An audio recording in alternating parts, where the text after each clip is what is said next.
Hello there, fellow humans. I'm Jerrel. I'm a commercial games developer, and I also make homebrew games on the side.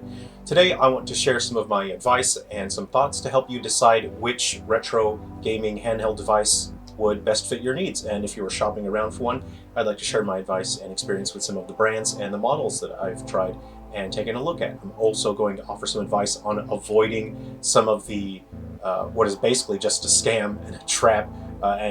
You'll end up wasting money on some terrible products here. So to get started, we'll take a look at Anbernic. Now, Anbernic is one of the very best brands in terms of quality, but they tend to be a little bit on the pricey side. So I've got their website up here. So let's just go ahead and have a look at the Anbernic devices. In general, you know that if you are looking at an Anbernic device, you're going to get a good quality product. The user interface is generally quite good. You can really just plug it in, put games on it, and play. There isn't a whole lot of tinkering you have to do. So if you don't want to have to tinker, it's a great platform for that. There is a community for custom firmware for improving things if that's what you're interested in as well. You'll often see versions that say Android or Linux. I will always advise going for the sort of the Linux version and avoid the Android versions, because there's a lot of tinkering you have to do with Android operating system devices that make it really an absolute pain to play your games and not get lost in the operating system and how your games are shown to you, whereas the Linux-based operating systems are generally catered very well to that. So let's just go ahead and let's just have a look at their list here. Now this one is the 280V, and the screen on this is quite gorgeous. I forgot to charge it up. My other devices are ready to go though, but it's really fantastic. There we go. Okay, easy. Now this is the RG35XX. Excellent value for money. As you can see, the price point is quite low, and it is a great console for just picking it up and being able to play. Good build quality. It has a few color options. I'm all about the clear purple because it looks like the Game Boy Color, and it's just a very cool look. It feels good in the hand, but the operating system is easy to use. This one in particular is quite bare bones, but if you are into tinkering, there are custom firmware for this to add features and add a bit more flair to that. But the screen is excellent. This is one of the best value for money products that you can find from Anbernic, but in general, their other models tend to be a bit on the pricey side, and it really just depends on are those the features that you want. So I would recommend heading over to Anbernic.com and having a look at that. I'm not doing a review on these particular things, but just sharing my thoughts on these particular different brands. You'll see that some of them, they do go on sale quite often, which is very nice, because there are a few where they're no longer good value for money because newer models have come out, and they do what the older models did, but better and for a lower price. So next we'll have a look at Powkiddy. And Powkiddy is a little bit polarizing, because some of their consoles are very cheap and not great quality, but the vast majority of the stuff that they put out is very good value for money. So what I want to share with you is this one that you see here is the RGB 20S. Now this is an excellent console. It's very easy to hold, and it's quite comfortable to use those triggers there.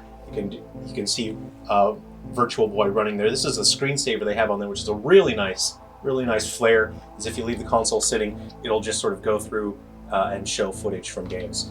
It's quite comfortable to hold. It has a little smiley face, which I think a lot of people give it points for having a little smiley face. Quite a bold decision. This is a very good build quality and very good value for money, as you can see here, and it is on sale.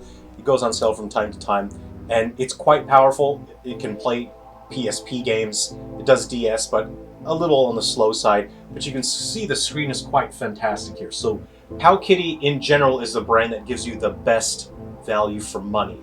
You just have to be very careful because some of their models are quite cheap. They have different manufacturers. Another Powkiddy device that's actually quite excellent is this one here, which you can see for $39.99. I don't know why I said that like a home shopping channel.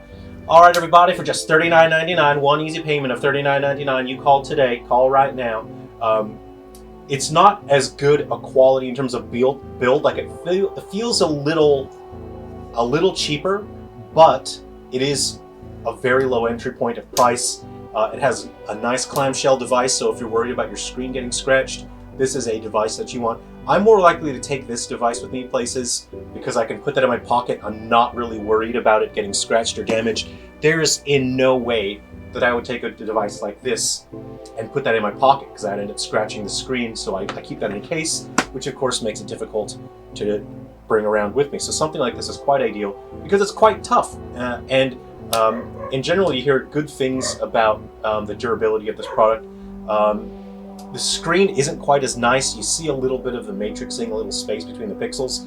But again, it's excellent value for money. And if you like that form factor and you want to remind yourself of the Game Boy Advance, then that's great. I have a couple other Powkiddy devices.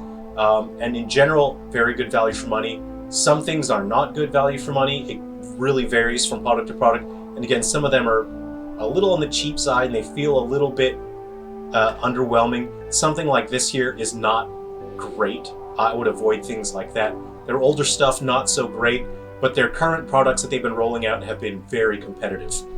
All right, let's go ahead and look at Retroid. So Retroid in general have excellent quality, great build quality, really nice form factors, quite comfortable to use. This is Android based, which is quite nice because it means that you can run any Android game on there basically. This is an older model and it does not have a touch screen, which is a little bit of a pain, but the screen is very nice on this, very comfortable to hold, has this nice clear purple, many different color options, but in general, I would say Retroid are the most overpriced in terms of brands. They are the most expensive and they don't have as good value for money factor as the other brands, especially when Powkiddy can do what these devices do, but at a significantly lower price. For me, I don't have a huge reason to use these Retroid devices, but they are very nice build quality, excellent screens. I don't have the newer ones as they tend to be a bit pricey, and again, why would I want to pay a higher price when their competitors are creating things that are just significantly easier to afford? Let's go ahead and have a look at some of their devices here.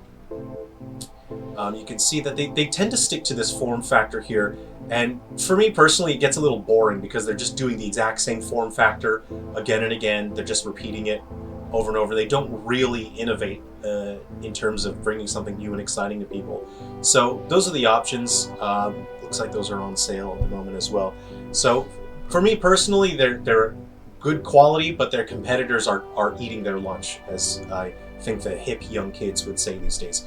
So this was kind of the new king that came in out of nowhere, is the Miyoo Mini, and I've got one of these here.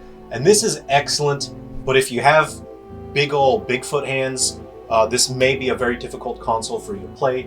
As you can see, I've used it a bit, and usually after about 20 minutes or so I start getting a hand cramp because it is quite difficult to hold. It's kind of like holding a postage stamp if you've got big old hands. So the screen is absolutely brilliant. It's just a fantastic screen. It's absolutely gorgeous. Mine came with a case. I'm not sure if all of them come with a case, so it can be a little chunky.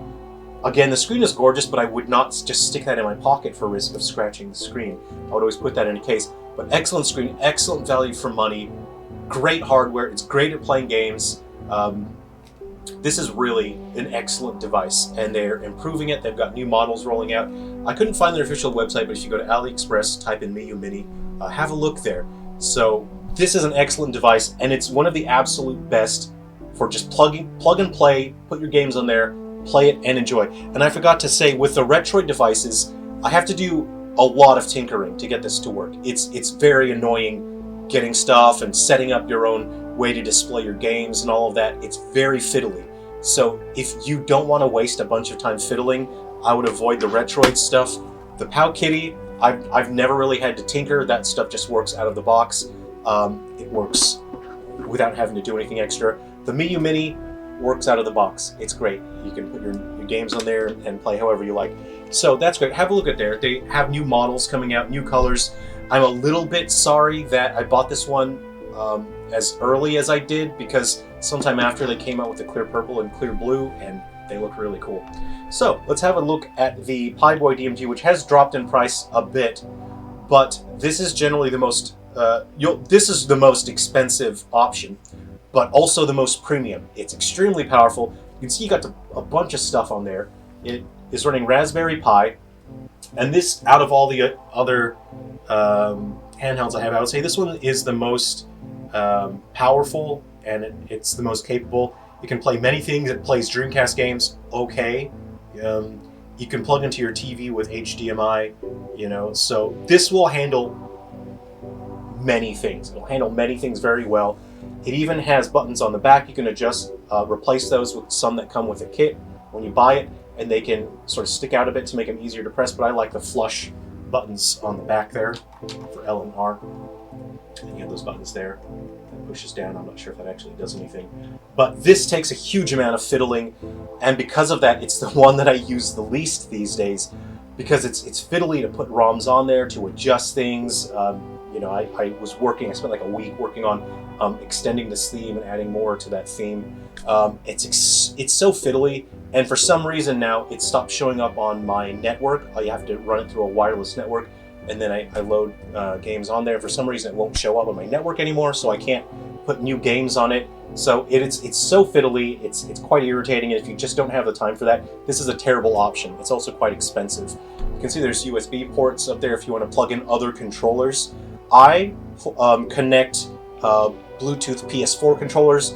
I plug that in with HDMI, that's mini HDMI to the TV, and I'll use that for emulating and even stuff like Vectrex, it works great. So it's nice having people come over and I can have this plugged into the TV, hand them a PS4 controller, and then we can play stuff like Coleco and Intellivision and old Atari games. Very fun, but again, it's so fiddly, it's unpleasant to have to load things on that and all that.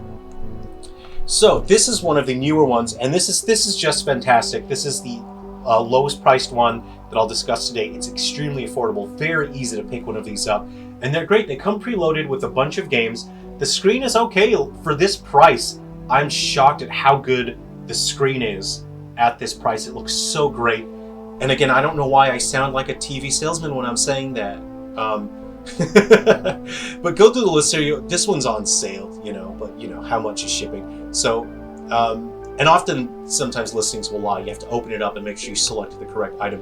But in general, you'll see them for around $25 or so. I got mine with a controller included. It uses a radio frequency, so you can have a second player play. So they can look over your shoulder, they can hover over you, or it has TV out. It's not HDMI, it's composite out, and that's okay. That's if you just want to play a quick 2-player game. Performance on this is it was kind of rough, but there has been a firmware update. It's really hard to find. This is a very fiddly product, but I would say that it's worth the fiddling because it's so good. The price is so low, you do have to do a little bit of fiddling. It's hard to find the firmware update, but when you find the firmware update, all it takes is copying the files onto your micro SD card and shoving it on up in there, and then the firmware is updated and the performance is better on games. But it looks great. There is a little bit of screen tearing on some games. Performance isn't the best, but it's so cool having all these games on here. There's less functionality on this. It's hard to add your own ROMs. You have to use it's a whole situation to add ROMs on there. You have to update it, sort of a database. You have to add ROMs specially formatted for it. So if you do not want to add your own ROMs, you just want to play what comes with the system, that's great as well. It comes with a bunch of pirated games, no big deal. But putting your stuff on there, I haven't even bothered because it's so fiddly.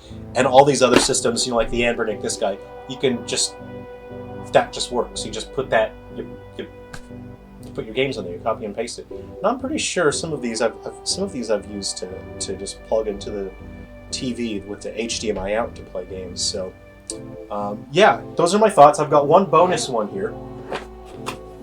This was sent to me. I ordered something else. I ordered something that was reviewed well, and I just wanted something, a 7-inch screen to play PlayStation games, and they sent me this, and it went back and forth for a while, for like a couple months, and they refused to refund me. They refused to fix the situation where they sent me the wrong one. This thing is a disaster. It's disgusting. It feels gross to hold.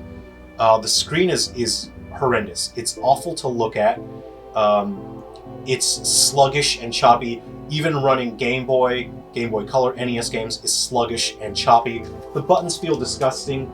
These they're not analog sticks, they're plastic slidey pads, and if you go to like the dollar store and you look at the toys that they have in the gumball machine, this is the same kind of plastic that's in there. And I'm pretty sure these are actually described in the Geneva Convention. They're not actually allowed to make analog sticks like this because they're an offense to mankind. And I don't know how they got away with it. They keep getting away with it. My thumb slides off it. It's disgusting. This is the absolute worst. So I think I paid like $100 for something that was way better, and they sent me this, and I'm so angry. I'm so angry that they refused to fix it. They wouldn't refund me. They wouldn't send the other one. They said, "Oh, this one's fine too. This one's also fine."